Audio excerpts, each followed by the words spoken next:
Howdy. So today I went over my decks earlier and I was thinking, man, when I first started this series, I talked about why I stream free to play, but I'm probably not going to make any of that public, at least not for a while. So having it spelled out here would probably help a lot in terms of just other people understanding what I'm doing and how I'm doing it and why I'm doing it. So I'm just gonna say I'm a free to play player, 100%. I still got my first adventure bundle up here. Like I've never bought anything, nor will I. That's the whole point of this account. I have played another account. Get out of here. Get out of here. I have played another account, and I did purchase stuff on that one, but it's not it's not an account I play anymore. So I'm not like over there doing drafts and learning how to do drafts over there and then coming over here and doing it. No, this is all 100% legit me learning how to play this game in a free to play way. Like that was a while ago. This is me coming back and starting over. So the intention is with streaming it and sharing it and doing these little philosophical intros is to say, hey, I I'm I've got something to say to you people who are out there doing it free to play. If you're doing it free to play because like me, you just want the challenge, or if it's because you can't afford to or whatever. I'm reaching my target audience because these are the people I'm going to resonate with more as the free to play gamer. The people who are interested in getting in there and grinding it out, or who have to get in there and grind it out. In which case, I've got a message for you. Getting in there and grinding it out is how you succeed not only in Magic but also in life. So do that, and you'll eventually be at a spot where you no longer have to get in there and grind it out. You just do it for fun. That's that's where I'm at. I started needing not this account now, but a long time ago, I started in life needing to grind everything and not knowing how, and just being like super poor and unhappy and not. I mean, I was willing to put the work in. I didn't know where to put it or how to put it, and I wasn't as dedicated now as I am to just being consistent and doing the same things every day. So those of you who are doing this just for the challenge and already know about that, you're awesome.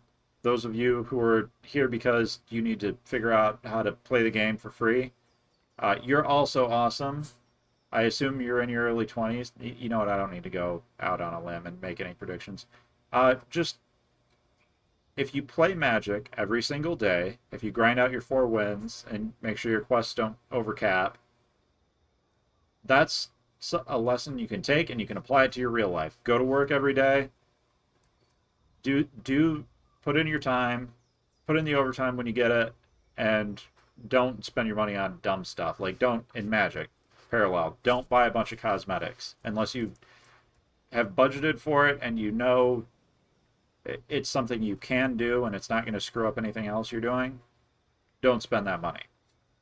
That's how you get ahead. You stop paying poverty tax on stuff. You stop, like in Magic, you stop playing unviable decks because you've actually saved the money to be able to buy the rares or earn the rares, and you start playing viable decks, and then it just it continues to gain on itself. So I guess that's a point I should just gloss over. In Magic, you make gold playing every day, and if you're playing with a deck like starting out, enter the codes. If you're starting out, there's codes somewhere. It's like play Ravnica, play whatever. There's one for every single expansion, and they give you 3 packs. Turn those in. You'll get a bunch of rares from it. And you'll be able to build a starting deck, and that can be a point for you to launch off from.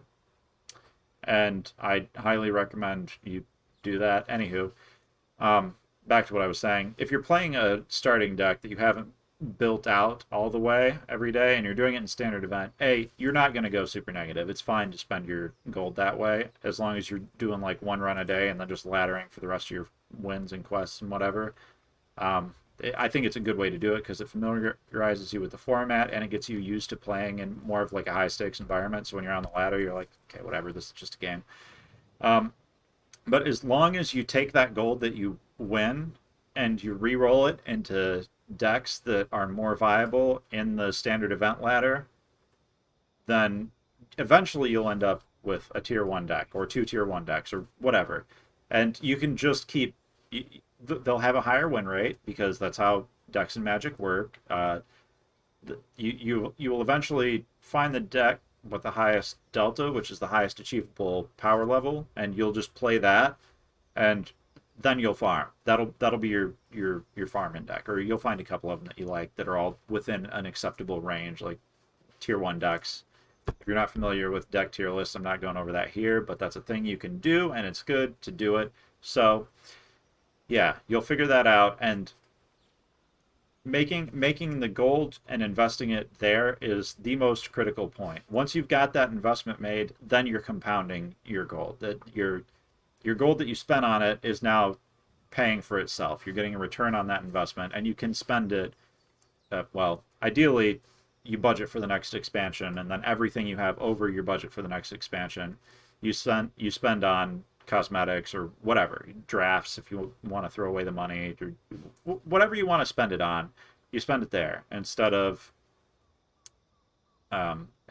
using it just for cosmetics as you go along and then never getting ahead and then just quitting because your deck sucks because you're stuck playing a tier 3 deck because you spent a bunch of money on cosmetics for it and now you can't do anything.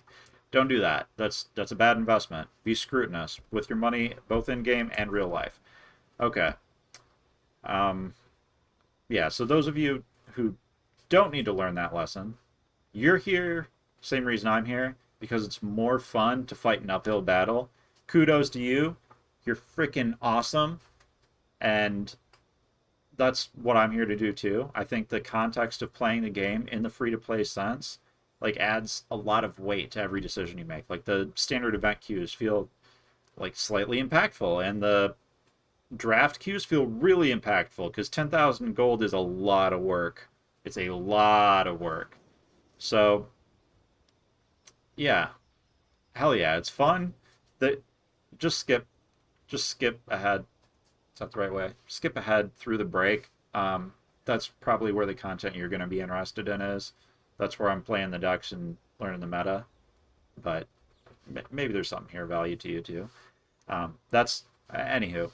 This is why I play mostly the aggro decks. Like you see me with mono white, which is a form of aggro deck. It's an anti-aggro deck. You see me with rogues, which is an anti-control aggro deck. It's a little slower, but it's still technically an aggro deck. It's aggro control, but it's still aggro. And the next deck I'm going to build is red deck, which is just a straight aggro deck. And the reason I play aggro decks is because I think they're probably more consistent, and that's a good thing. They punish people who are playing like multicolored decks and stumble, or you know aren't playing decks that are going to do what they do very fast and very consistently. Those decks, I don't like them because they're inconsistent, and they make me mad when I fight against them because they're inconsistent. Or B, they're just slow, and I don't like playing them because I don't like taking 40 minutes to play out a game of Magic and winning with a Dance of the Mance on turn 20. That's boring to me. Why would I ever do that? But some people do, and some people enjoy that. And if that's your flavor of Magic, good on you, but you're not going to be making efficient gains playing 40-minute games, so that's not really a free-to-play thing. Unless you're spending all day doing it, in which case, if you're spending all day doing it, you're better off just playing an aggro deck anyway, because faster wins are better even if they're a lower rate. Anywho, so another reason I do this and stream it and record it and have all the games is so that we can both learn from my screw-ups, because I screw up all the time. I am not a great Magic player, and I review my games usually the next day in the shower, but occasionally I just randomly look back on stuff. And being able to learn from my mistakes and learn from the metagame is, I think, something that's really overlooked. It's not content that's available from the majority of Magic streamers and uh, current content creators, because they just play a different deck every day. That's what all of them do, or they do like drafts every day. But that's, if you're a free to play player, that's not where you're going to spend the majority of your time. You're going to spend the majority of your time playing standard events, or you're going to be going infinite in draft. It's one of the two, and that second one probably ain't going to happen because you need like a 67% win rate to go infinite in draft or something like that. So you're going to be, if you're a free to play player, you're probably going to be in the standard event, and that's what I'm streaming. That's the content that I'm sharing. You're going to see how to play the decks that I play. I'm going to pick up the tricks. You're going to pick up the tricks. And you're going to see what's happening in the standard event right now. So if you play your games, you have a data set, but maybe you're off at work or doing something else, and you want to get more data about what's going on in the standard event, boom, I got you covered. I got me covered. We can both play. We can both learn. And on top of that, I mean, obviously, as a free to play player, I can only play like one or two decks because that's all I can afford, at least right now. I'll roll up and eventually be able to play more. But it's a great way. The fact that I only play one or two decks, and if you're a free to play player, you're only going to play one or two decks, it's a great way to learn not only what the metagame is, but your deck's interaction. So if you're playing a different deck like every couple of days, which you're not as a free to play player, but let's say you do spend money and you feel like playing a different deck every day. You're not really getting to the meat and potatoes of it. Those subtle interactions that occasionally you lose a game and you're like, how is anyone supposed to know that? You know those like the back of your hand. That is a big thing. So that's good. The second thing is you learn how to win those obscure matchups, like those matchups that are you have like a 40% win rate against because you played for 5 hours, same deck, and mono red just beats me.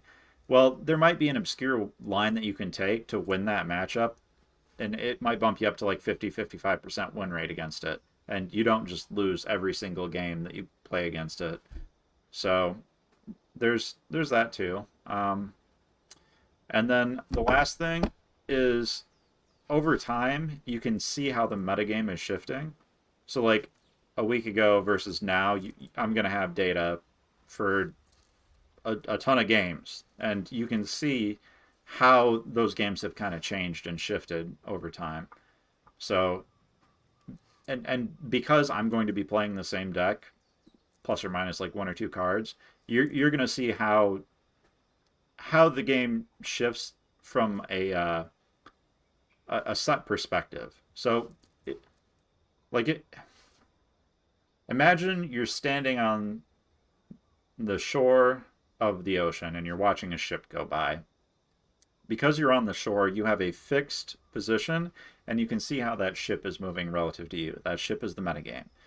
So if you are also on a moving ship, in this case you're changing decks, and that other ship is coming towards you or just moving in a direction, you're on like a flat sea, put yourself there, it's a lot harder to figure out how that ship is moving and how quick it's moving because your reference point is not fixed. Same thing goes on here. I know it's kind of a stretch of an analogy, but that's more or less how that works, and that's another reason that I do this the same day every day. So I also wanted to go over farming projections. Hello Good Game posted the spreadsheet last week. It's really useful actually.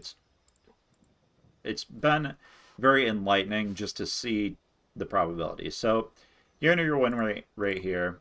It gives you a best of 3 average that it guesses from your win rate. It doesn't matter. So you enter your win rate here, and it gives you this data. The most important data is right here, standard constructed best of 1, or traditional. If you're a best of 3 player, you can just put your win rate in here. And then your best of 1 series results. So you got your best of 3 max 2 here as well. So you're probably going to be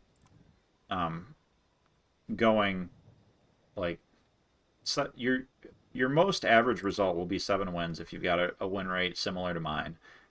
Like I'm at a 24% chance to get a 7-win streak, but I will also in about 1 in 20 games go 0-3, or 1 in 20 series go 0-3. So that's also a thing that's going to happen to me, and you can see the distribution here.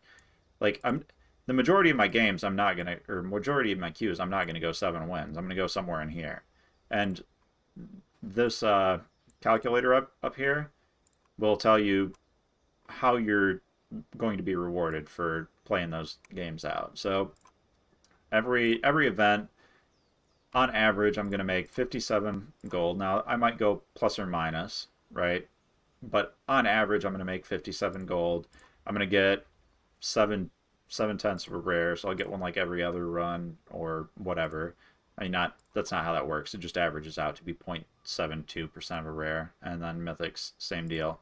But I know that I'm going. I'm aware that I'm in front of the spreadsheet. Thank you. I know that I'm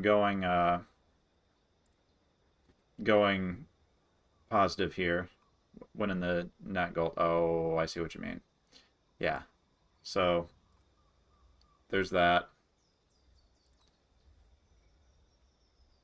Yep. Here's the spreadsheet.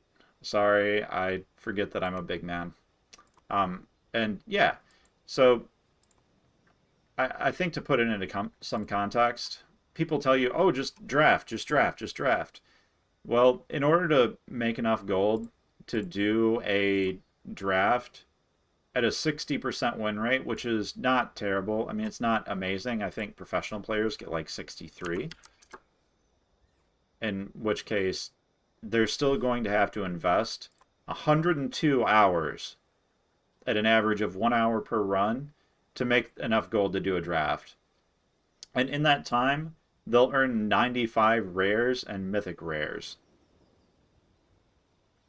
So doing standard event, it's good. It's a good way to spend your gold, but it is not you're not just going to be sitting here standard event 7 wins, standard event 7 wins for like 3 hours and then go do a draft. That's not how that works. So setting realistic expectations, that's you're probably just going to end up playing a couple standard events per day, cashing in on your gold and your 4 wins, and that's going to be your income, and you're just going to come back and do that, and come back and do that, and come back and do that, and just be consistent over time. That's how you're going to get your gold. That's how you're going to get your cards. Also, it doesn't hurt that you're earning cards when you play. Doesn't hurt. So, yeah, that's farming. That's probably the model you're going to be using, and you're probably going to be doing something along the lines of what I'm doing if you're a free-to-play player. So hopefully this data will be useful for you, and we're going to take a break and get in some games after that.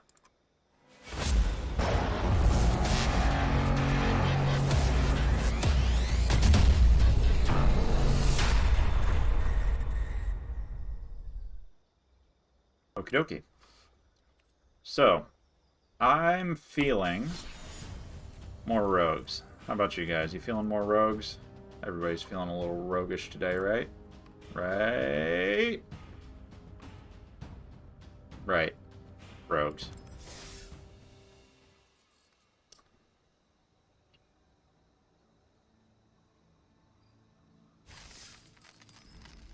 I don't know why my brain's stumbling on this decision. Here we go. Rogues. So yeah, this deck I'm still learning. I am 100% going to make misplays. It is a really complicated deck, but that really is fun for me. So I'm going to just keep at it. Keep jamming some games.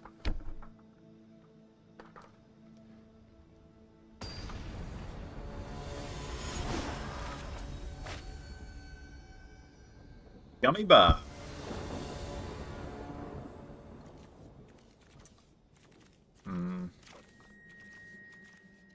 great hand. That's keep.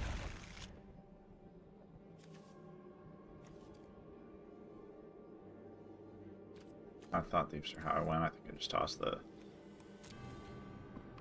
think I just toss that. Get on the aggro.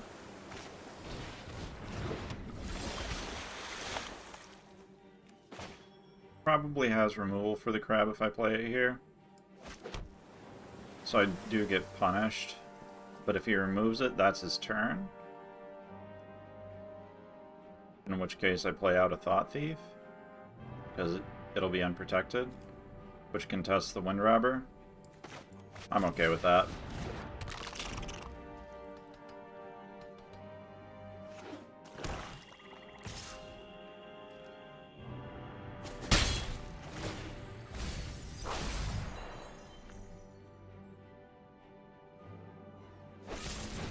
Sweet.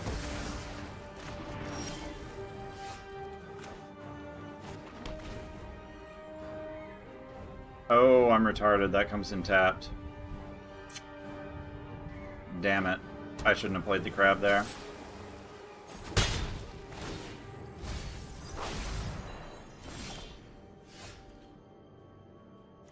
Oh, we got land.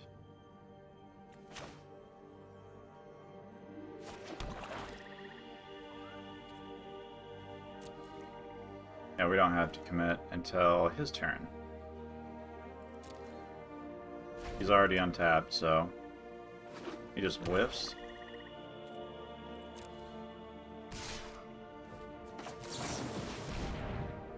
He can counter this if he wants.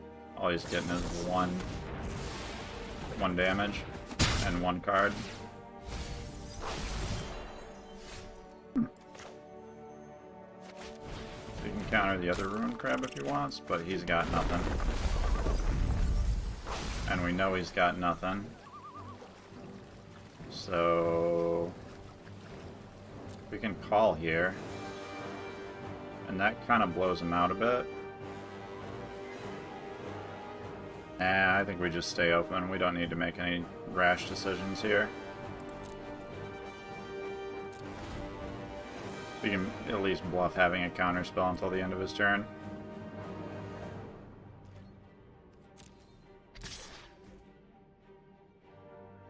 See if he counters this one. He doesn't. Murderous Rider. That's not normally a card you play in Rogues. Ooh, gets my call. That's mildly tilting. Now I've got another Heartless Act. Or I can call. What am I calling here? Just a crab and a Thought Thief? Yeah, not being able to play out a land here hurts.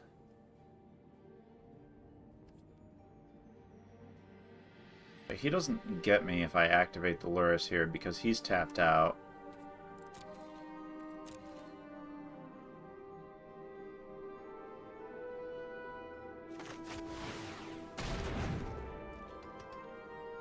This game just got a lot more complicated.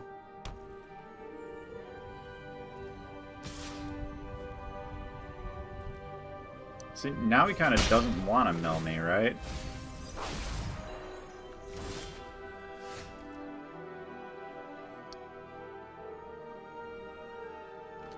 I really need draw here.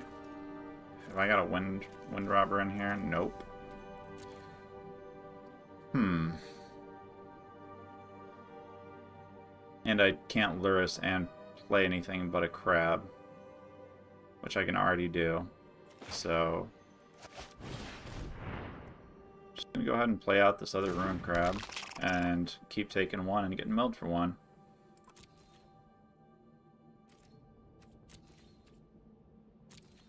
Heartless Act if he plays anything crazy.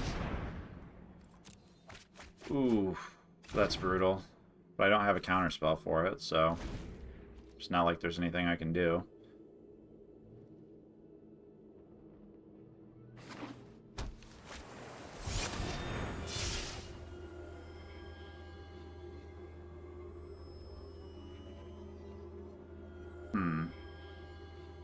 I don't have anything I can do about that.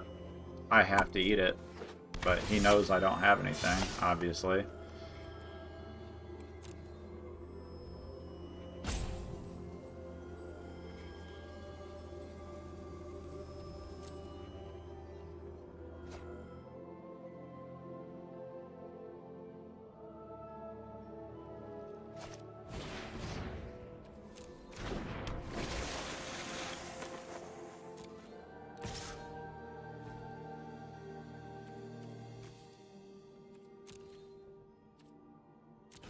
This is kind of awkward.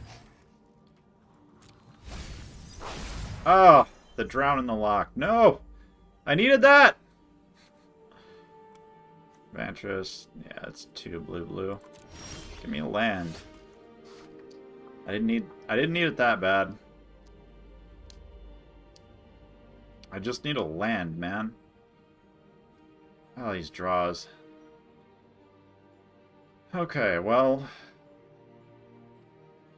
I have crabs, and nothing I can do with crabs. I have a call that I can't use. Yeah, it's just his turn. I'm going to continue to get beat down by wind robbers and not be able to do anything about it, I think. Until I draw a land.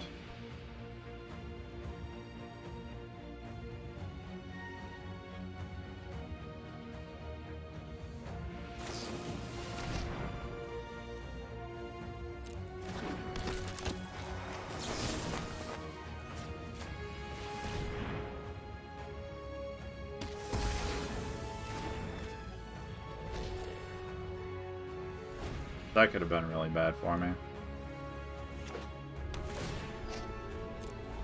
Meanwhile, opponent continues to be able to draw and stack their deck.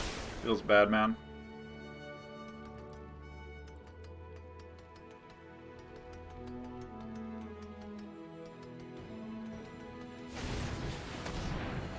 Yeah, whatever. I don't care. You can play out the Murderous Rider. Card does nothing. The wind robbers that I'm concerned with.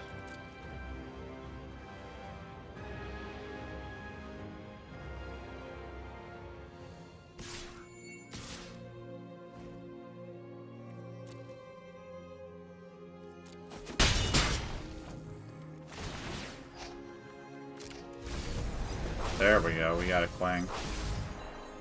Thank God. Yeah, we don't drown the lock anything. There's a land. Do we pay 3 here? We might pay 3, play the Lurrus.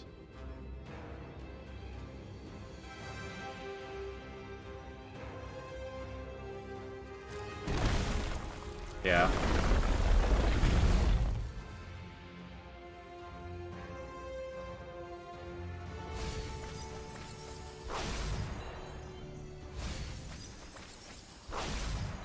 Okay, we didn't get got. There. I cling to dust, so that's cool. And I think we just play down the Lurrus this turn. And hold the drown in the lock to protect it. Right? I think that's the line, isn't it?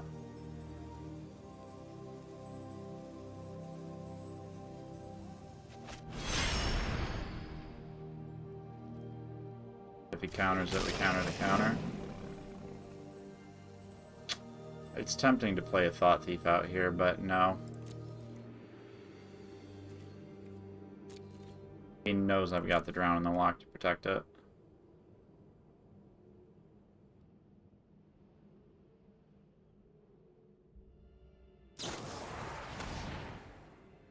Flings, my call.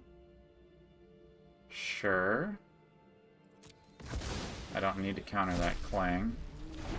Just to draw a card, but now he's got a clang that I need to clang. Now if he clings again, eliminate. I need to counter that drowned. Or I need to counter that eliminate. Right? Or do I need to counter the cling? He doesn't have enough mana to kill it and cling again. Unless he plays a land here. Okay. So now he has to play a land. And cling. That's not a land.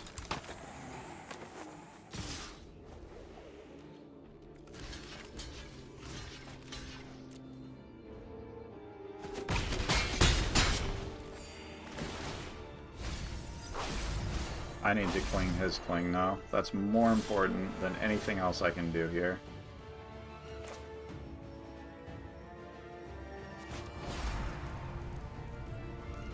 And I'm gonna have to play out the Wind Robber as a blocker. Where's his cling?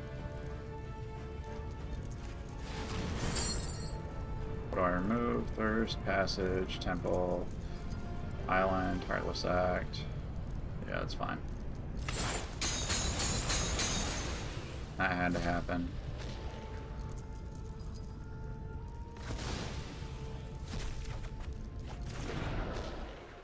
Play out a Clearwater Pathway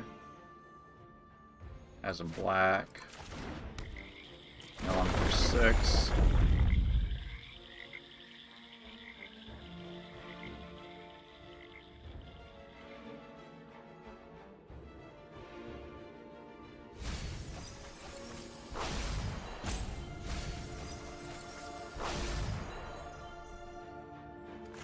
I can't bluff having a counter spell here. I have to actually just play out the Wind Robber.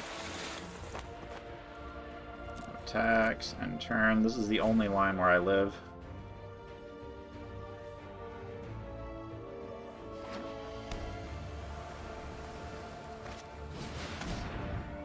Plays Ugin. What the hell? That's not an include in this deck. And he top decks it? Fuck this game. I'm a little tilted about that. Sure. Uptick Sonic Ruins Crab. Okay, this gets sacked. That's probably the worst target he can uptick on, right? It shows me the drown in the lock too. That's brutal.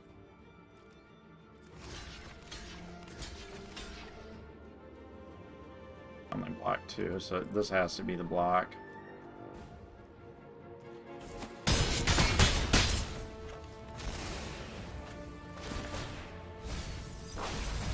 Sweet. I guess we can follow the Death Dweller here and pull what? Like a Wind Robber? Nah, it has to be the Lurrus. Yeah, it's gotta be the Lurrus.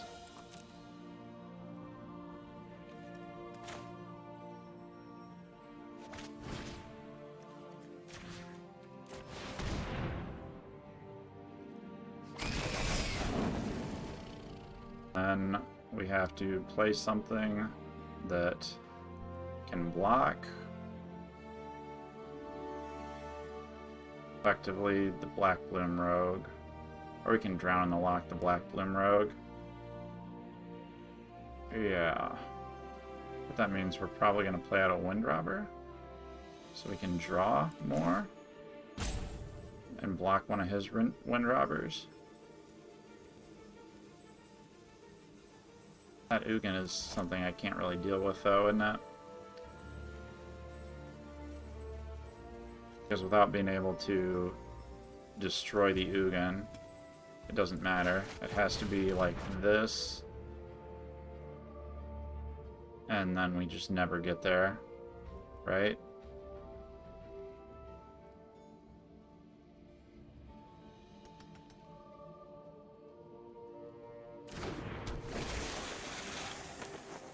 Fabled Passage.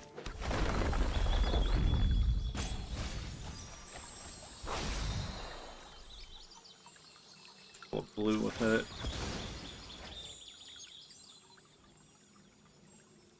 Ugin. I'm so mad about it. Although this is more the mill variant, or not mill variant, control variant, I think. Just running a bunch of like 1 and 2 ofs. I would put money on.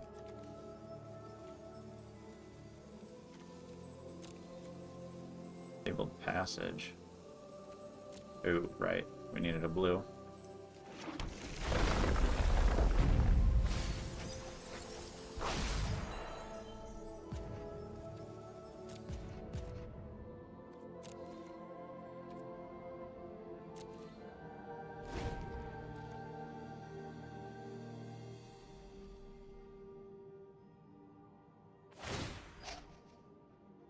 Oh yeah, there's nothing I can do about that. Well,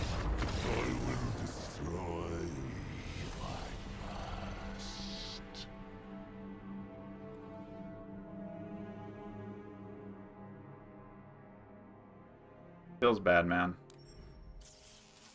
But occasionally you will have that. Good old 0 and 1.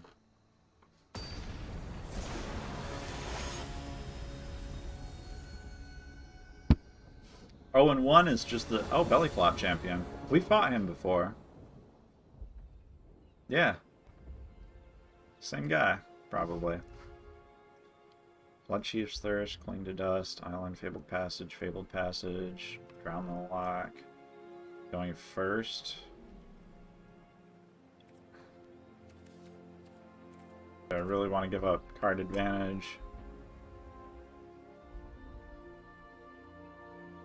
That's probably going to get removed, and then I'm just looking at a handful of nothing. Yeah, okay. Same deal, but at least the mana is somewhat cooperative. I mean, just drop the Heartless Act, because it's not as useful.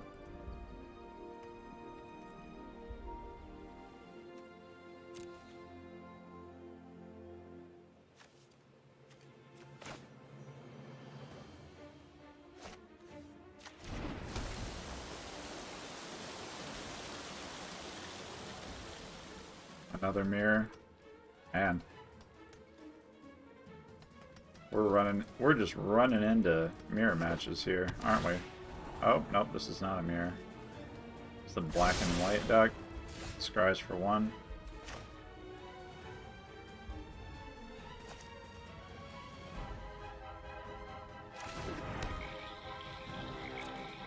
Alright, cool.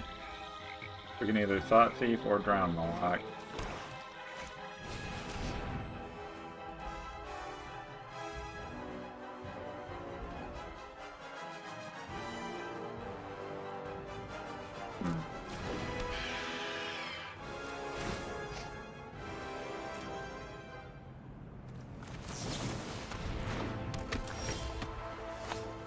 Yeah, I'm probably going to want to thirst that.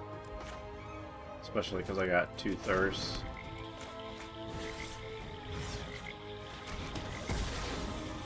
Triggers off itself.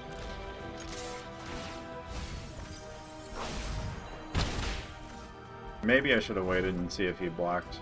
Yeah, that was a misplay on my part. Getting in 1 extra damage is awesome. He's tapped out here. Is that worth drowning? I don't think it is. I could just activate the Lurrus here and play down an Awakening.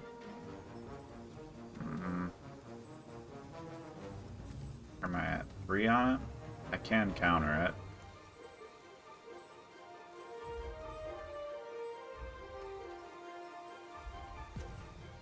Drown the Lock to save a Thought Thief. You know what? Yes. I want to stay aggressive.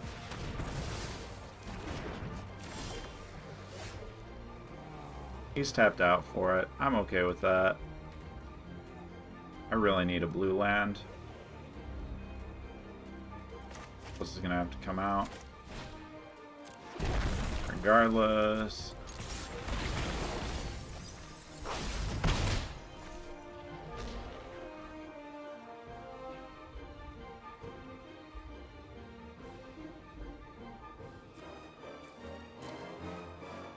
Do we activate the Lurrus? I don't think it's early enough to activate the Lurrus, but I'm floating mana doing nothing if I don't.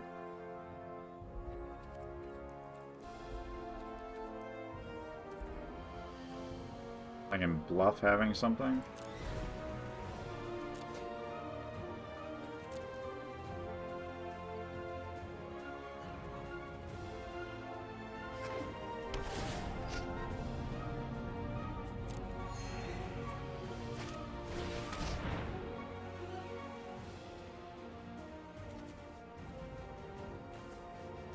Yeah.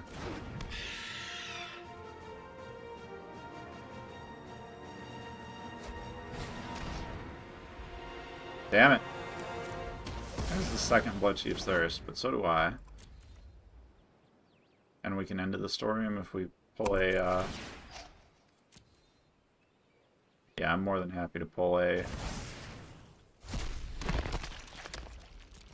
island here. Okay, we can 100% get him and Blood Chief's Thirst.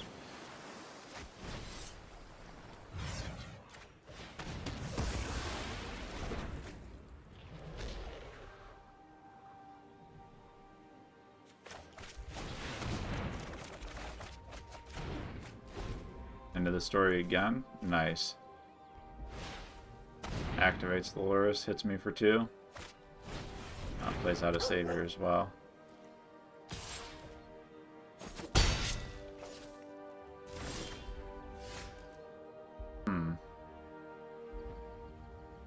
Yeah, that Cling to Dust might be crucial in this matchup.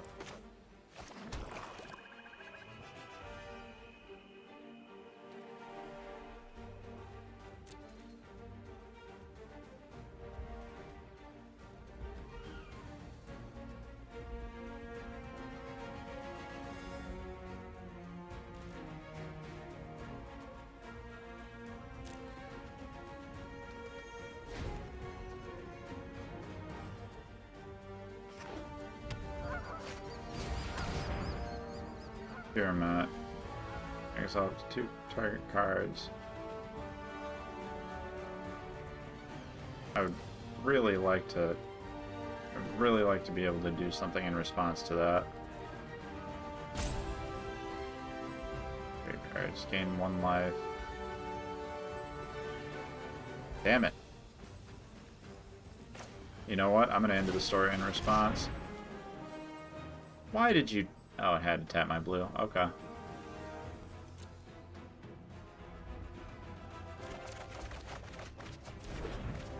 Another end of the story. LOL.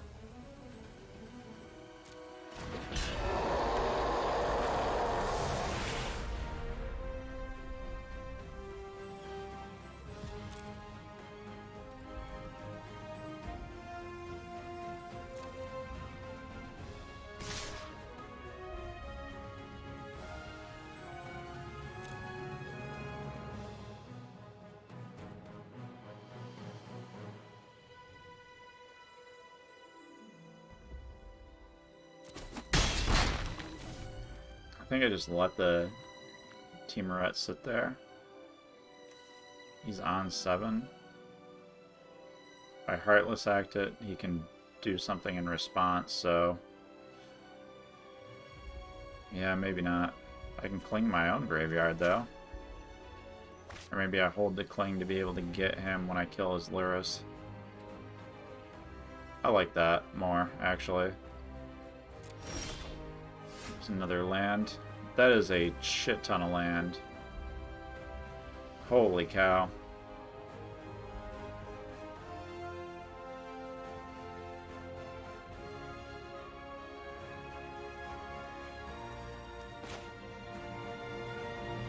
I need to actually be able to play a creature here. I need blue land more than anything.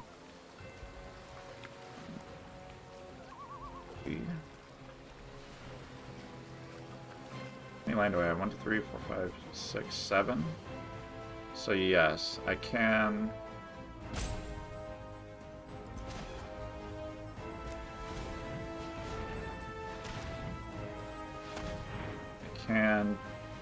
tap for... Wait a minute. Okay, I need to leave 2 blue up. So 1, 2, 3, and then we can activate the Lurrus. And then that's it. 1, 2, 3. Just combat.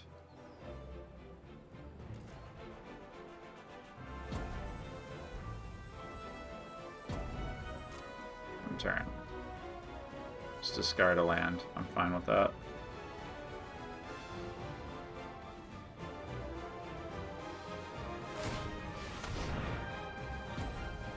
Interesting.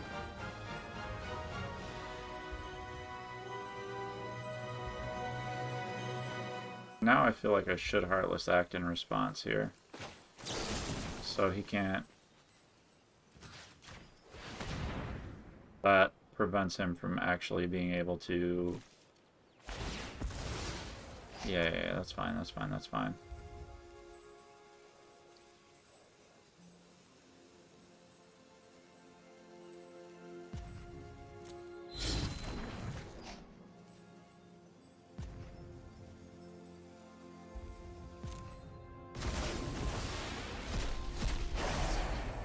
That was pretty good play on his part.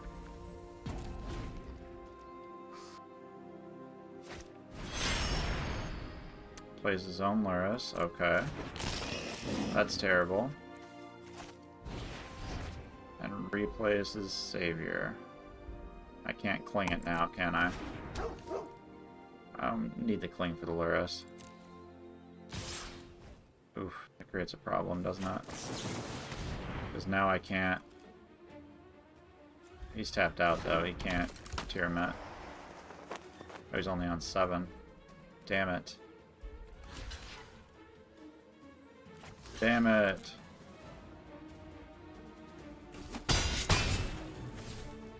Really need to pull some removal here. That's not removal.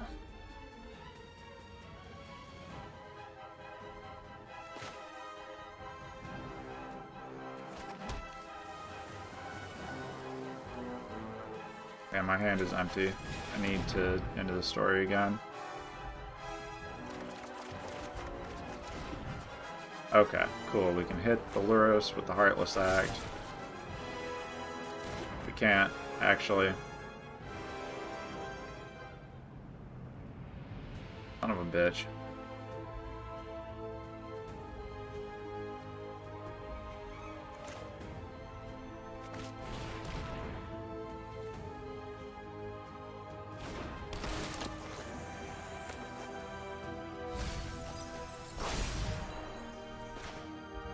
Lurrus plus Savior is a hell of a combo.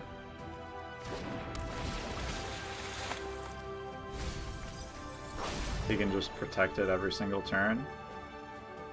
I need to, like, Heartless Act. Okay. Does he have any other Saviors in here? Negative. Okay. I can't cling. Because I played the Enforcer out. Shit.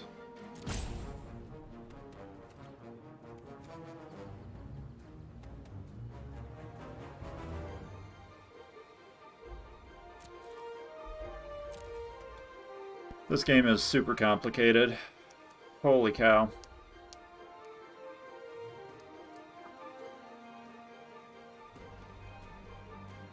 Yeah, he's got the sack for the Savior, and he's going to be able to remove something. Assume he's going to want to remove. I assume he's going to want to remove the Thought Thief here.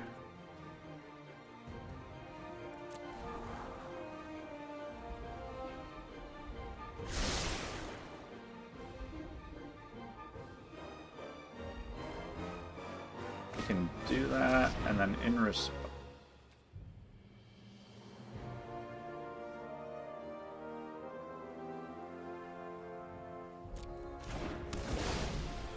Okay, that was a fresh one. That really sucks. Okay, but now that he's done that, we can Heartless Act to put the Savior in the graveyard.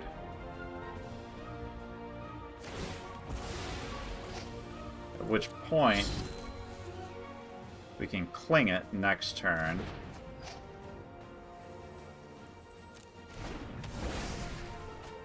And then we can kill the Lurrus potentially.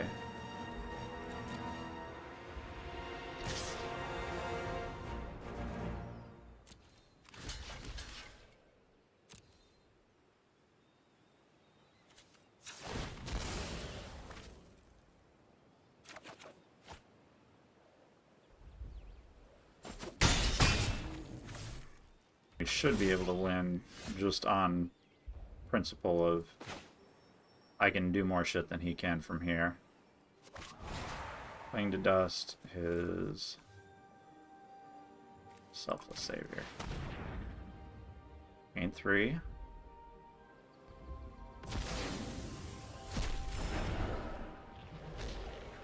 Then we'd like to play out a Lurrus, and we can call.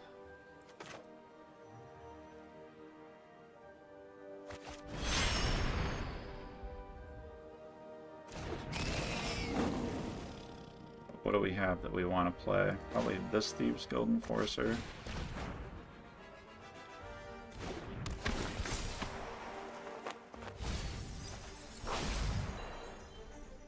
And then we're going to need to play a Swamp, so we can call, get a Thought Thief and a Wind Robber.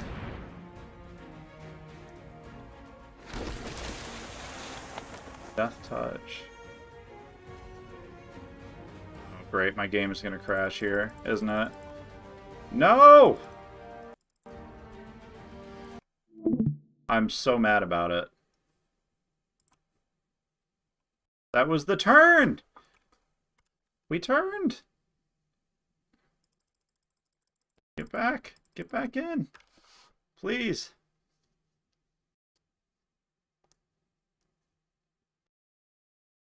Please get back in! I need to get back in! No!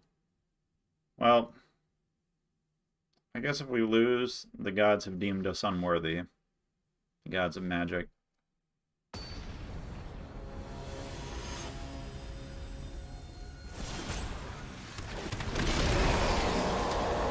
But I don't need a million sounds.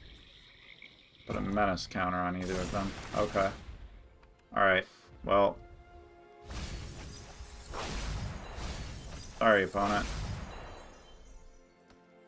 Hopefully I'm not passing the rest of my turn here. Is it his turn, or is he just... No, it's my turn.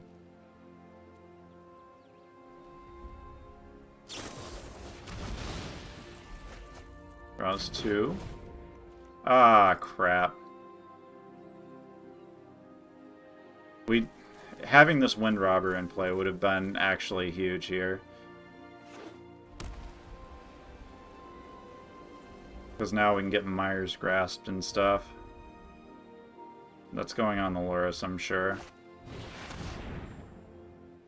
Yeah, that's fine. We can get it back next turn. Hateful Eidolon. We really want to be able to do something about that. He should have played that first. He missed a card draw there.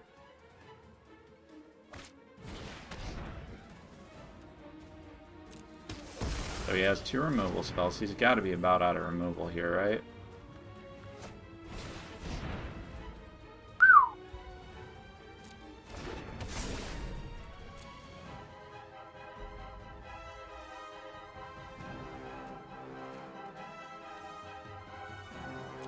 Alright, we're holding him off. Well, here's one of the Ruin Scrabs that was at the bottom of my deck. Now we're going to go ahead and play out a Swamp. And we're going to Awakening for 3.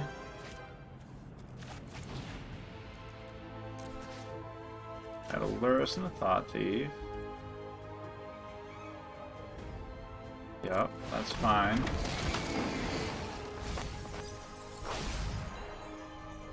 And then probably play out another Wind Robber as well.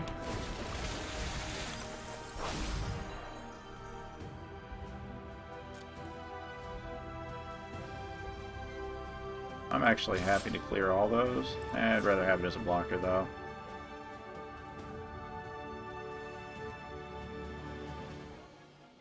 Would I? Yeah, he could. He's gonna be able to remove something here. Which makes me think maybe I should. Maybe I should draw out.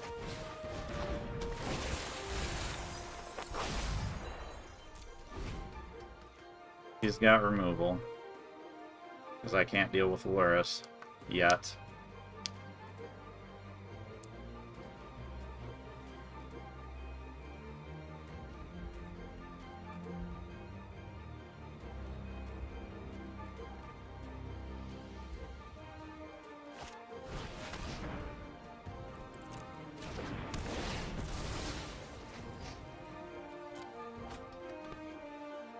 Not drawing any of my... I've flooded out hard here. And I didn't have any crabs, so this game would already be over.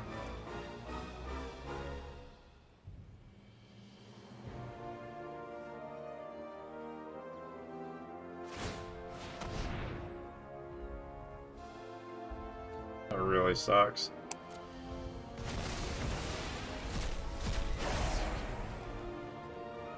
We're just gonna have to mill him out here. God damn, this sucks.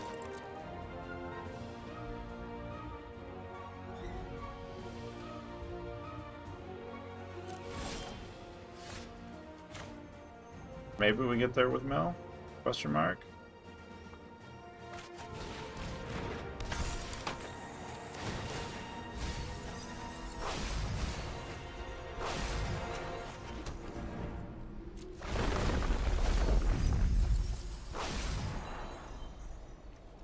Scrap. Nope, not gonna do it.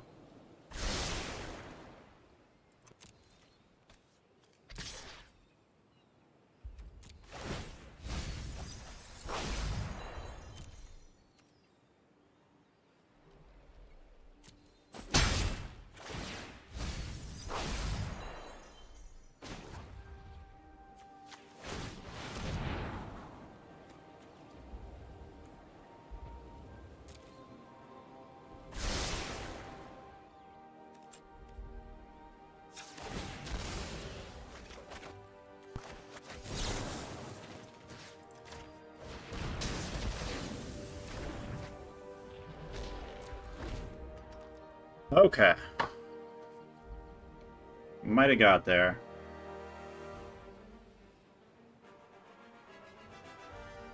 Man, what a game, though.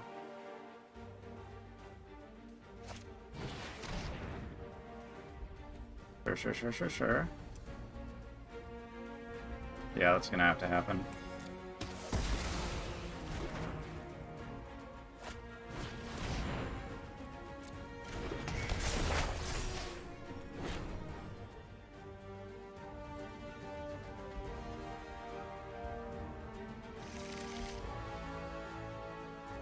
Did we give him a draw here?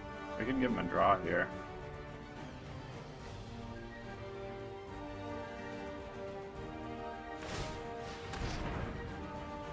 That is super annoying, but I don't think it matters, really. We have no real way of getting him back.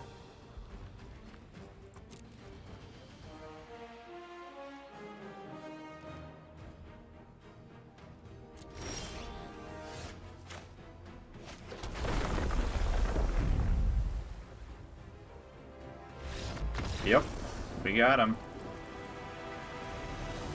Oh, man.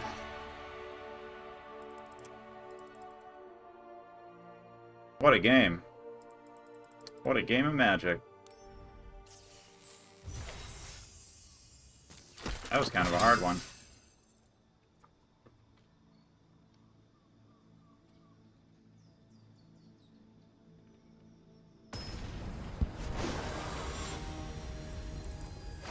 Niddler. We're going to take out Niddler here.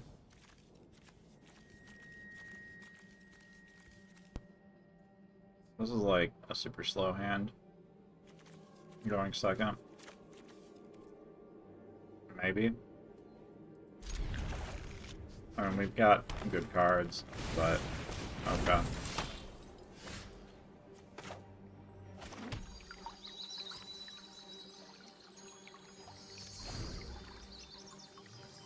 We need to be able to get under him super hard here.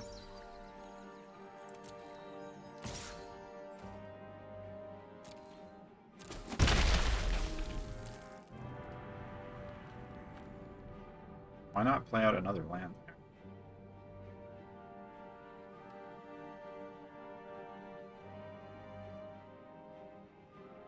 I'm gonna need to hold the drown in the lock. Question mark?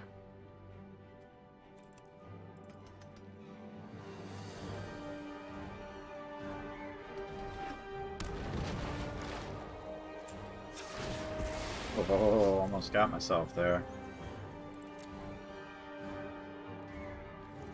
Need a black, right? Yes.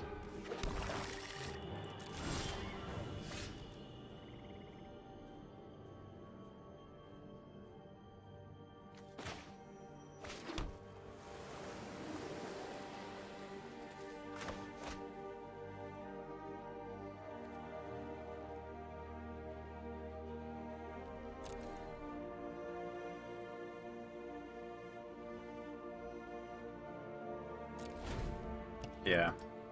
As awkward as this is going to be, I think we play out the Thieves Guild Enforcer and miss 1 mana invested.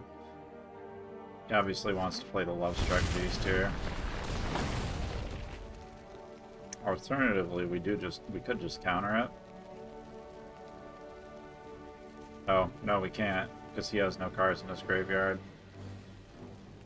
So we're going to have to play a Thieves Guild Enforcer in response. And he's going to have to be able to land that. Ooh, that's rough.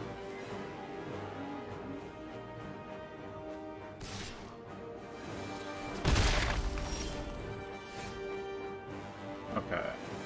Well, we can Fabled Passage next turn.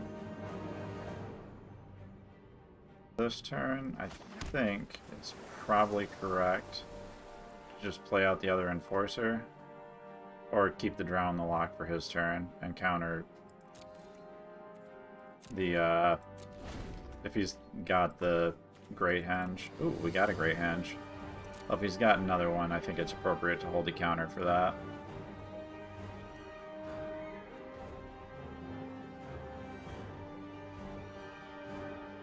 Taking 5 here, though. That's a hell of a clock.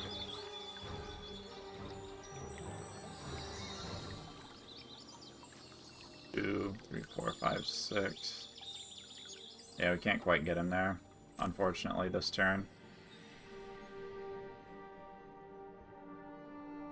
We can get him there next turn, no problem.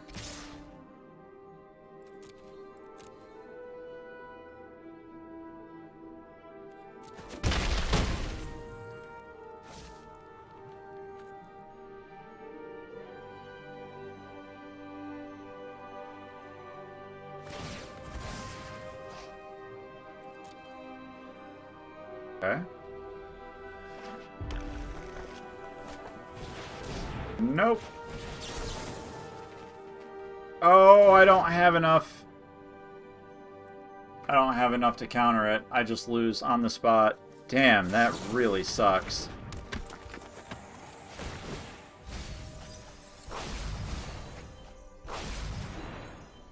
Yeah, that's game. Oh, that's so painful. That's so painful. Damn it.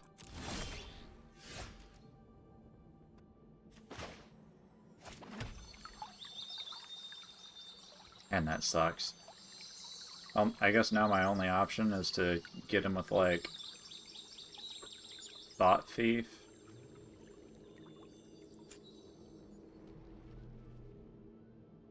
Yeah. So that's gonna just need to be black so I can counter anything that he does. I don't think it matters. I don't think I need to be getting this down right now. But this 100% needs to happen so I can mill him super hard and start getting in there for 6 or whatever.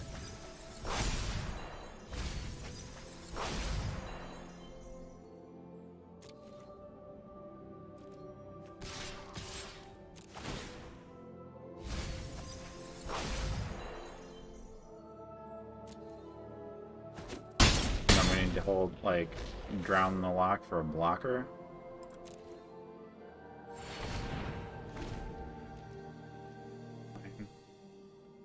Need to hold Drown in the Lock for a blocker, or... yeah. Basically, that's just got to be for a blocker. Okay, whatever. Plays the land, hits us for a bajillion million. He's got a Fabled Passage here. I think I have to actually kill that. He doesn't have anything for it. Okay, cool. Just take another 5. Yeah. Or do I drown here?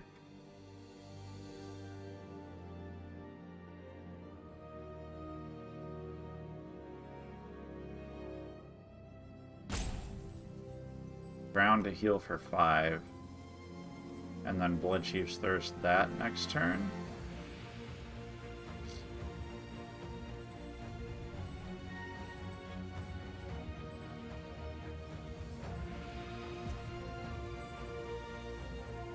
No, I don't think I do. Just straight up man mode, take 5 here.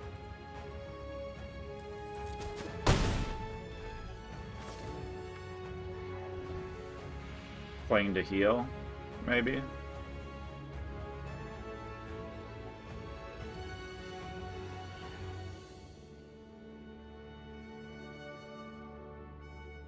The end of his turn, playing to heal.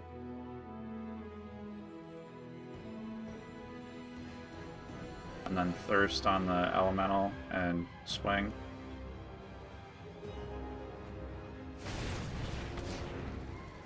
I don't like that. Or I should drown that.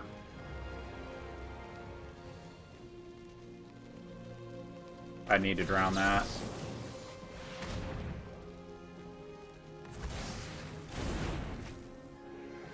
Can't have him going super wide. God damn it. Where'd he get that land from? Oh, he didn't tap the henge. Alright, well, that's probably game. I'm like 100% certain that that's game, actually. Like, we can't get in now. That just completely screws us. Even if we end the story, we're still in a really bad spot. I have to start doing like weird... I have to start making weird plays.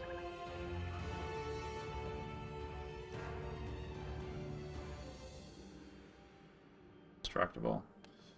Rough life, man. Rough life.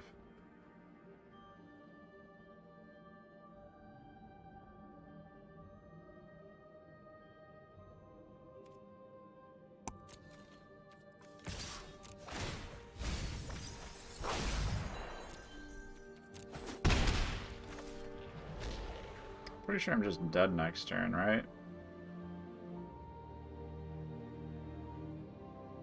Even if I remove the Brushfire Elemental, which is probably like my only shot at staying in this game, pretty sure I'm still dead.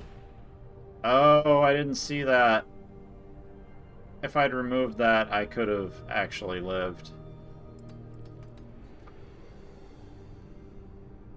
Damn it.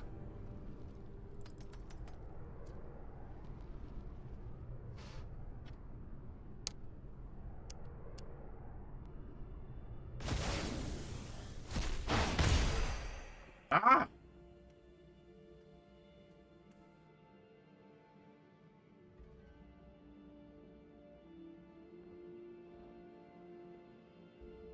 He hasn't drawn yet, has he?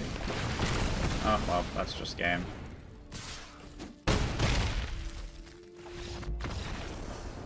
Yeah. Woof.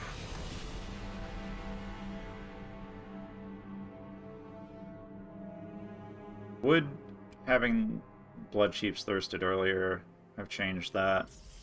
I don't think so. Man, this is rough. Any of those sweet lands on sale? No. That's a sweet card back, but no, nothing cool in here. Nothing cool in here.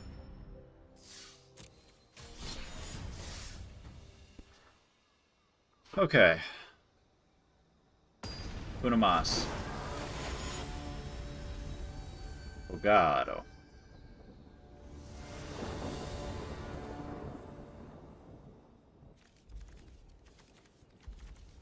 Yeah, this should be a fine hand. So one of the more interesting nuances I find to rogues is I think it's disproportionately countered because people hate fighting it. I think a lot of people just play anti-rogues decks because they don't enjoy fighting rogues, right? Because it's technically a hard deck to fight against. Do we mill him for 3 here? Yeah. The Drown the Lock isn't turned on, so I think we gotta mill him for 3 here.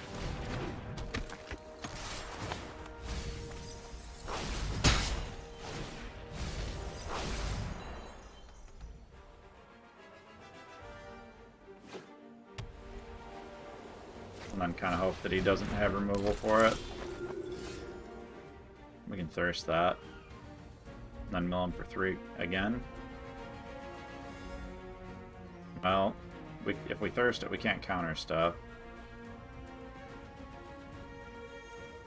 For another 3. Yeah.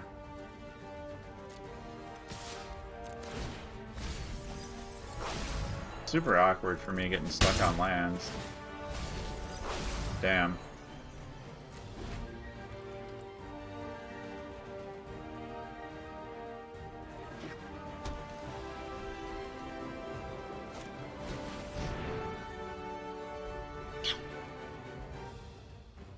I can just Thirst that if it becomes a problem.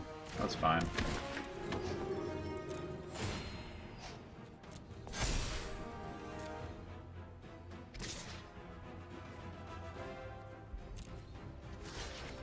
Hopefully we don't get by or get got by any buff here. Yeah.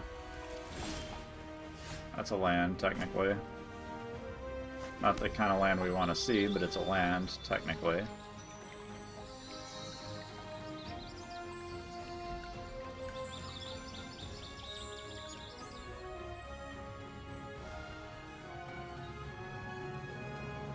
I'm just gonna Thirst that. I don't want it getting too out of hand here.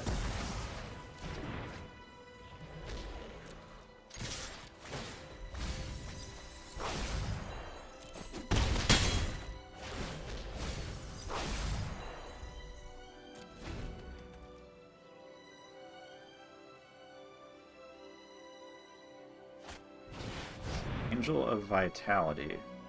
Interesting.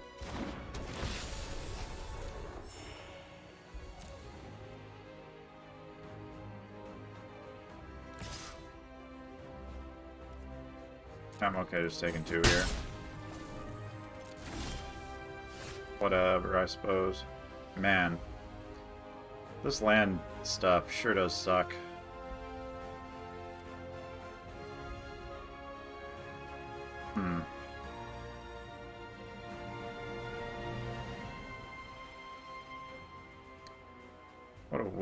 What a weird turn.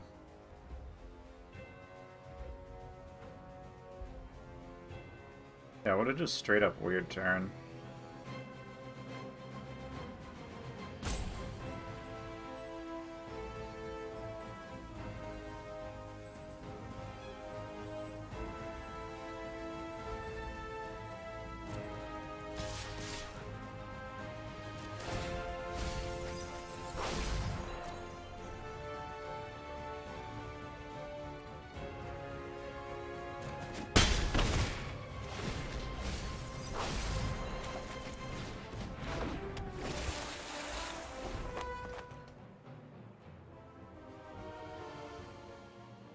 Makes his life more awkward.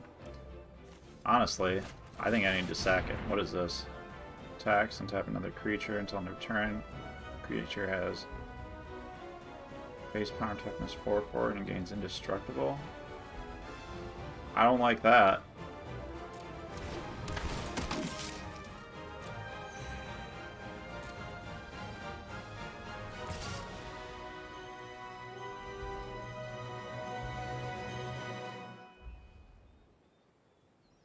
Heal for 2, draw a card. Sure. Or we could 1-for-1 him here. It's tough to say. I think it's more important for me to just 1-for-1. Yeah, I think it's more important for me to 1-for-1 because I got the Drown the Lock, the Death Dweller. Ways to get it back. Sure.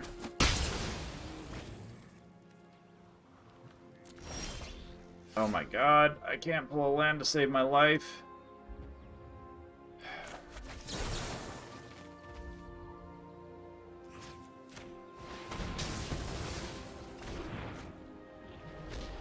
Now I'm like on the back foot because I'm stuck on land. Ugh, gross.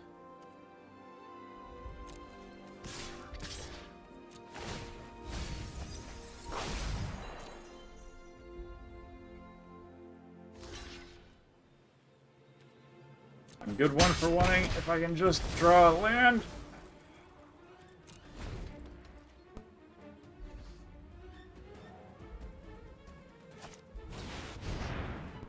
Okay, whatever. Core Celebrant's fine.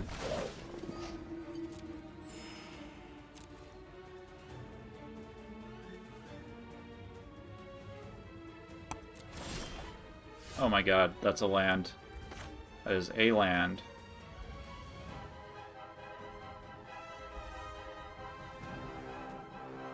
Yes. Yes. Yes, please.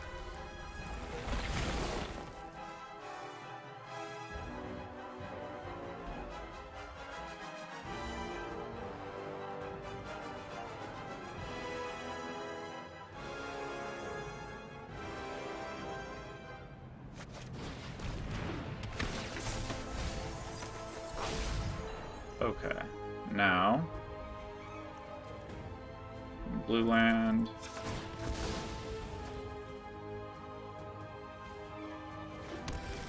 We're gonna go ahead and activate our Lurrus. Swing in for 2. And we're good. We should have him on all fronts. We can get the card advantage, we can continue to 1 for 1, we can live. This seems like we're gonna get got by it. I'm willing to take 1 here. Raise 1 for 4. Okay. I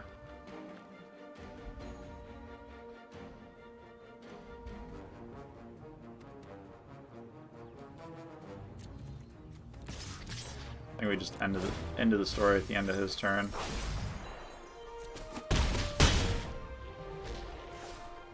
Or counter whatever he plays.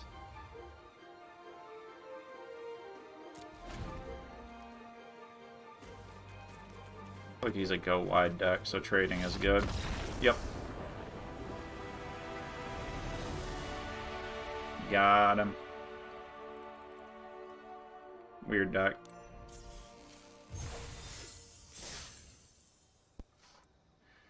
Two and two, baby. 2 and 2.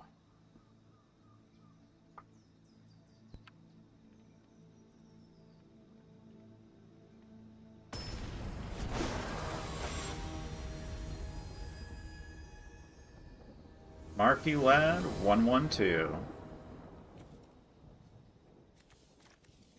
Well, we've got Double Thought Thief, and we've got land. Low Mage's domination into the story. It's probably good enough. A little on the slow side, but probably good enough.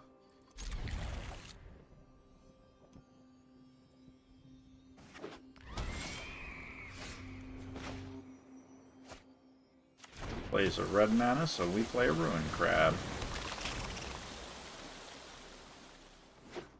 Plays a black mana, so we're suddenly terrified.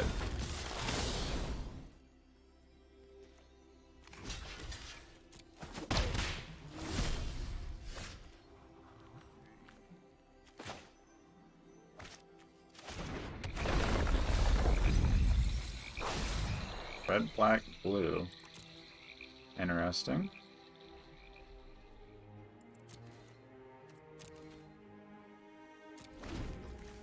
I wonder if he's going to be playing scared or if he's just going to play out his stuff.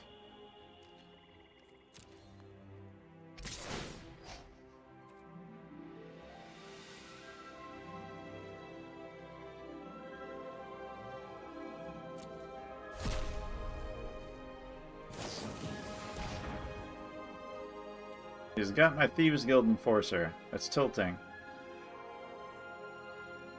I don't think it matters, though.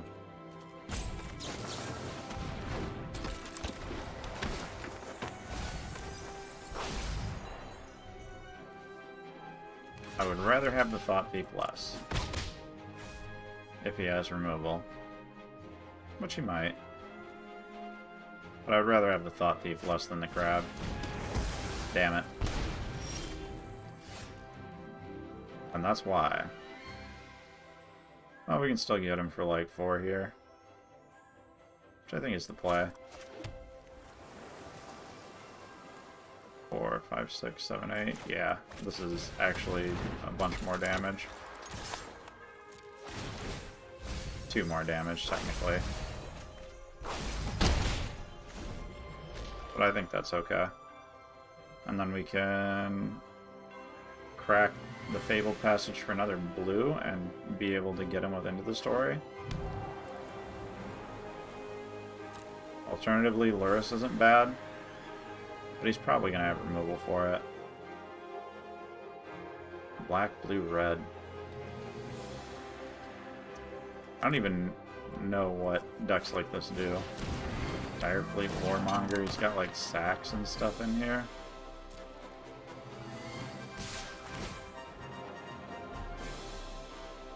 Really just looking to make use of that Robber the Rich, isn't he?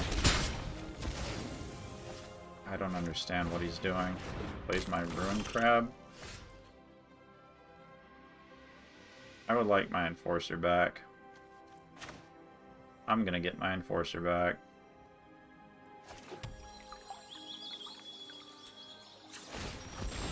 And then I'm gonna be set up to play into the stories.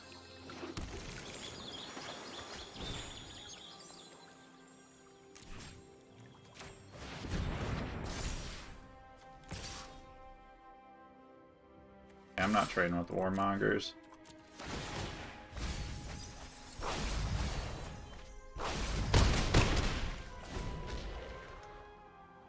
You can claim the Firstborn if you want.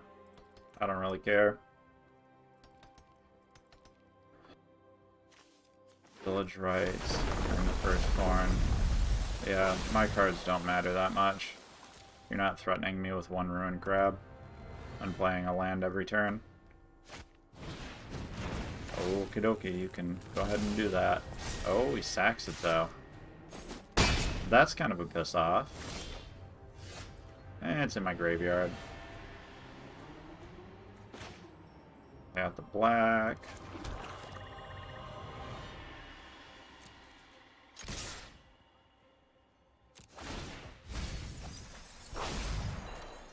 Got to drown the lock? Just gotta drown the lock. Interesting. Now, do you want to block with my Ruins Crab, or do you want to go to 4? Yeah, that's what I thought. What I thought, you little bitch. Yeah, I don't know, actually. Activating the Lurrus might not be bad. It threatens a ton of stuff next turn. I think it's more important to do that than it is to end the story, actually.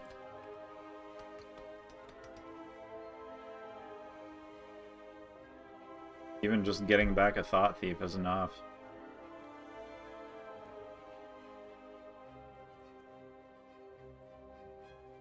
You got another end of the playing the Firstborn. That's extremely annoying. Well, that's 3 of them in the top 30 cards of his deck. But fine. You know what? Fine, man.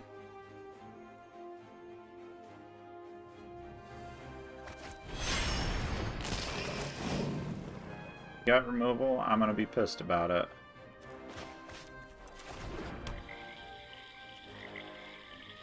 Play out the Enforcer here, actually.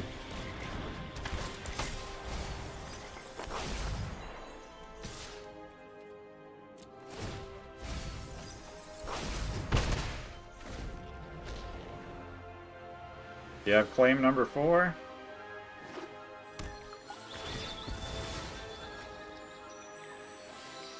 Because if you've got a creature spell, I'm just going to get you with anti-cog. God damn it. Treacherous Greed. Who even plays that? Had 2 blue mana. Plays a Robber the Rich. No.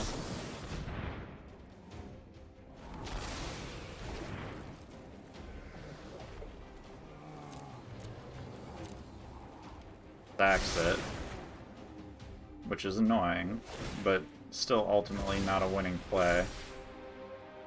Go ahead, swing.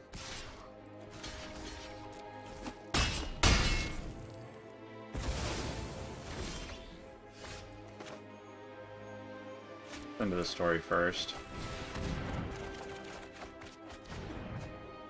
Not bad. Let's see, if we play the island, we can ruin crab, so we're gonna go ahead and do that. Now we've got drown in the lock for anything he wants to do.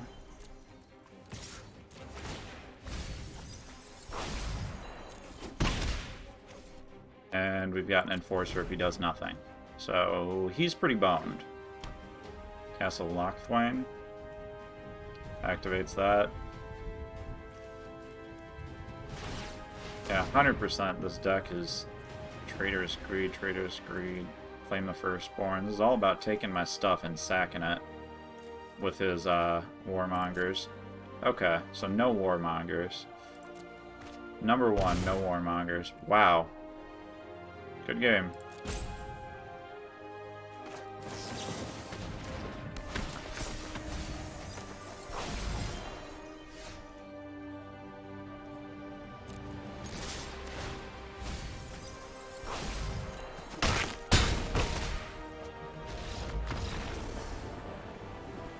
Woo!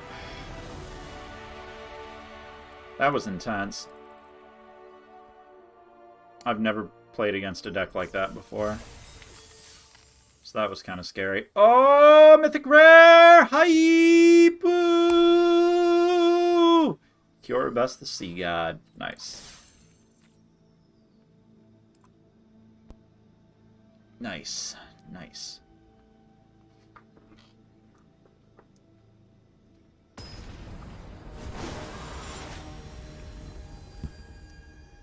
Von Zob. Alright, Von Zob, let's go. I'm happy with this. This is a keep.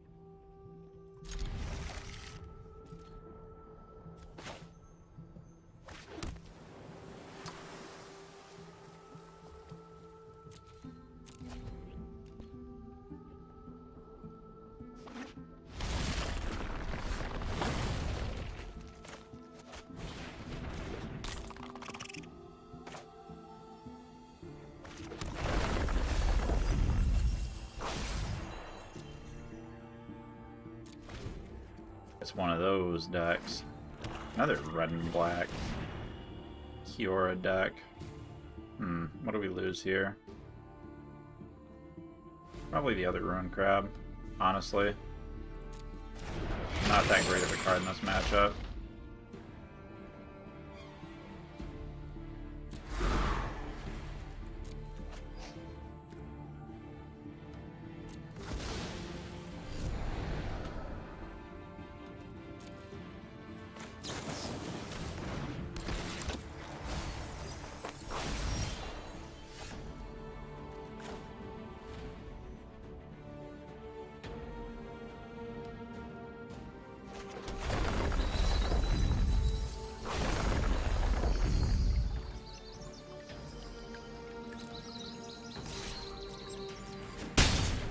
Really need another rogue in play.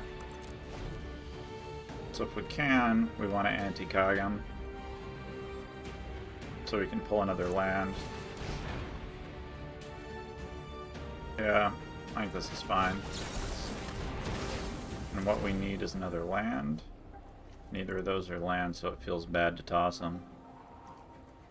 Actually, yeah, Thought Thief can stay up there. It's good enough.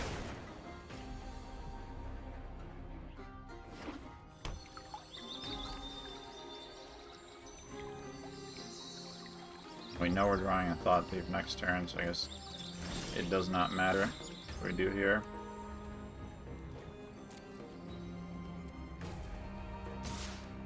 He makes us discard. What do we discard? We don't. We just counter it.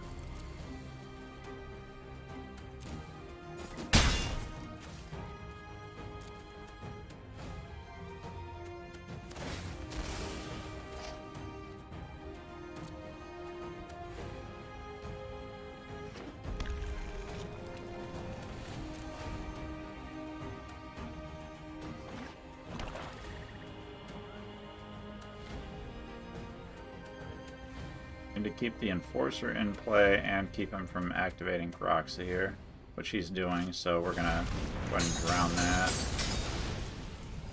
Come on.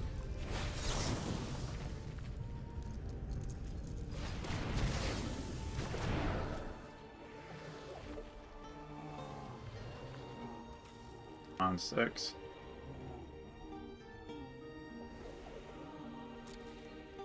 We get to see the draw. It's a Wind Robber. Should activate that. Oh, we should have. Yeah. Well, we didn't know, so that's fair, I suppose. If we put the Wind Robber in play, or the Thought Thief, it does more, but it's still not going to be enough, right? Putting the Thought Thief in play hits him for 4. And then we can discard the Wind Robber.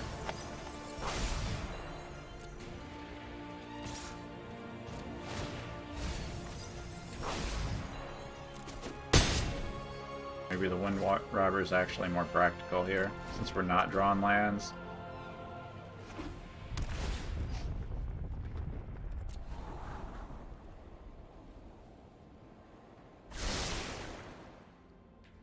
Yeah, maybe we discard the end of the story since it's not a thing we can do. And we just make our plays based on what we have on board here.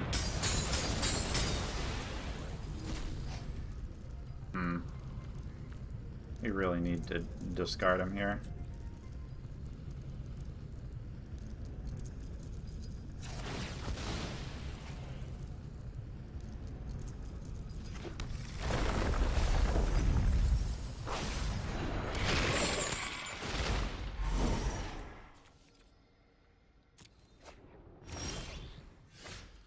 There we go. That ought to do it. Oh, shit. Well, now, yeah. There's Tat.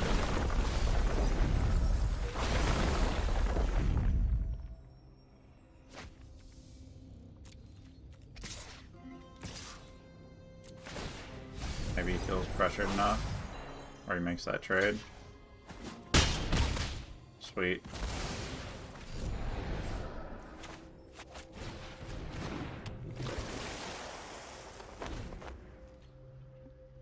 Now we have no cards and he can hit us for 3, but that's fine. Because we've got 4, we've got him on a 2-turn clock. And if we get like a call or something, yay, I'm okay with this. Don't you dare.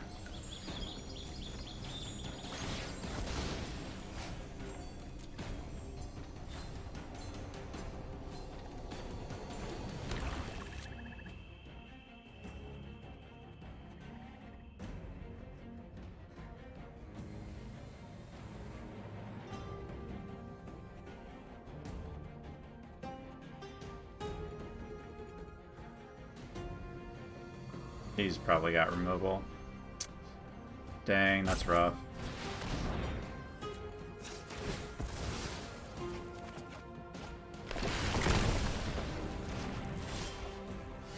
And we top 2 lands. Oof, that's extra rough. Isn't it? Well, technically, no.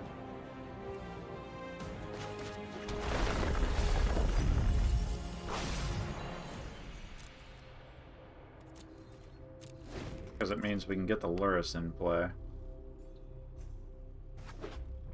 Can't play anything out with it, but we can get the Lurrus in play.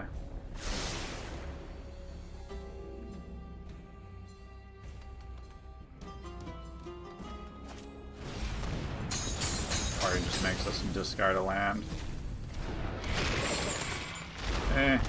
Whatever.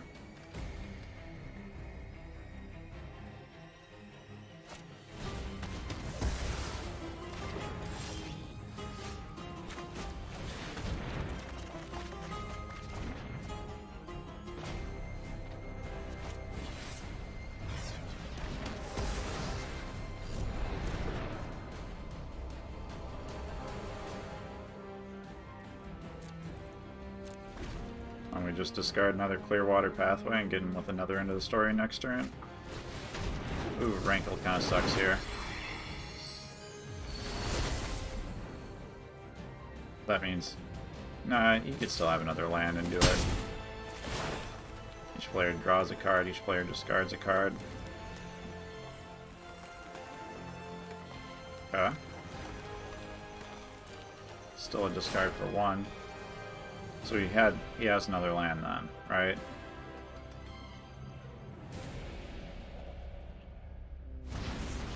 No, he doesn't. Okay. If he doesn't have another land, why is he making these plays? I'm confused. Into the story and then Thought Thief if we pull something good, but that's not that crazy. Now we need to be accelerating our land plan here, so Domination would be sick.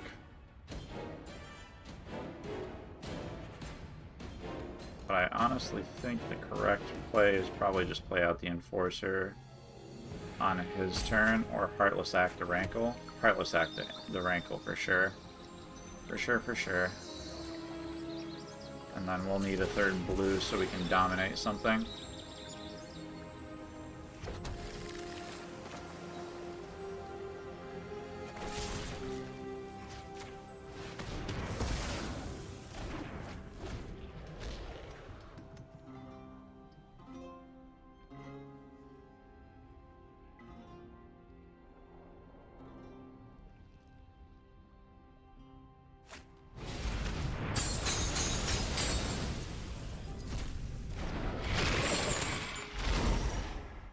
Discard.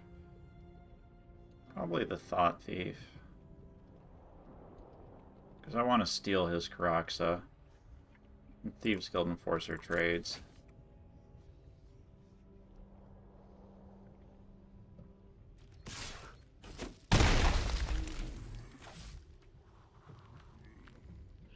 Nice. Nice.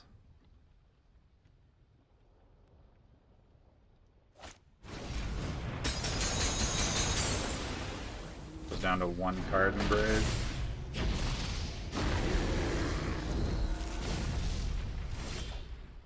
Sick. Oh, that's so sick. I think I'm okay with this, though. This is a fine line.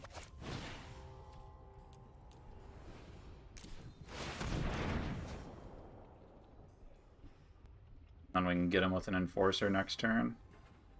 Hold the Awakening for bigger stuff.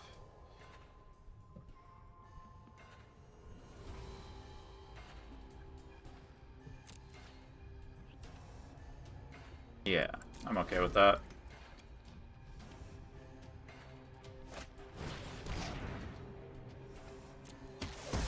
Sweet, that's removal he's not using on my Lurrus and my other stuff. We're in a bit of a pickle, but he's only got 5 engraved. He can do it one more time.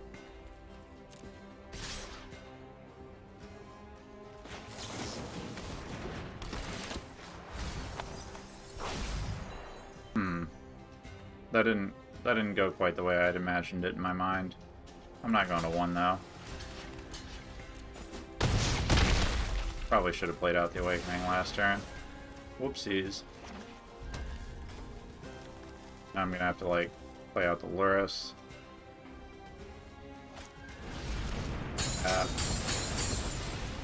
I gotta hold the first.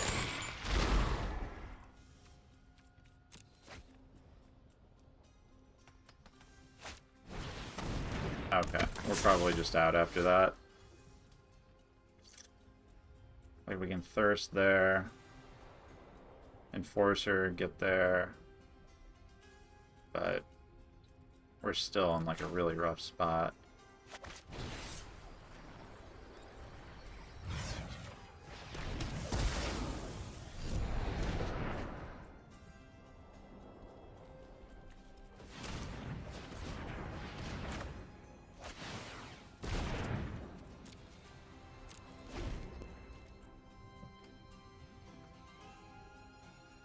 Now we can't actually enforce or get there.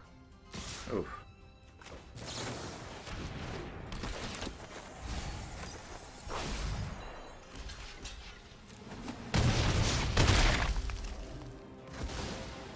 He can't Croxa again.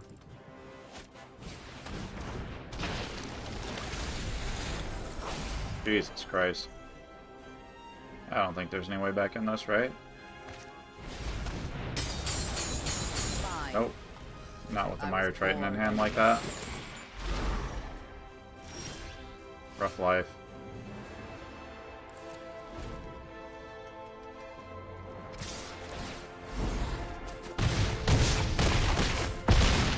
Well, that's a counter deck. It happens.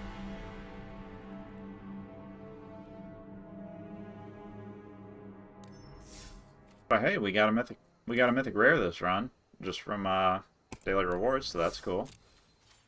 I click claim prize and it just doesn't even show me anything. That's actually massively tilting, and I don't know why.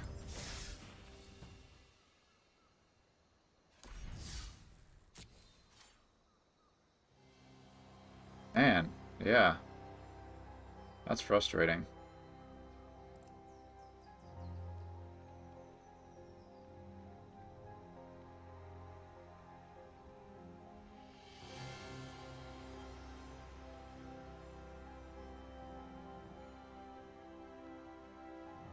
I got something, I just don't know what. Got 400 gold and some cards. Alright. Well, anywho, that is going to conclude that stream. I'm mildly tilted, but it's part of variance. It happens. So, yeah. That's it for the stream today. And keep up that free-to-play grind, guys. Adios.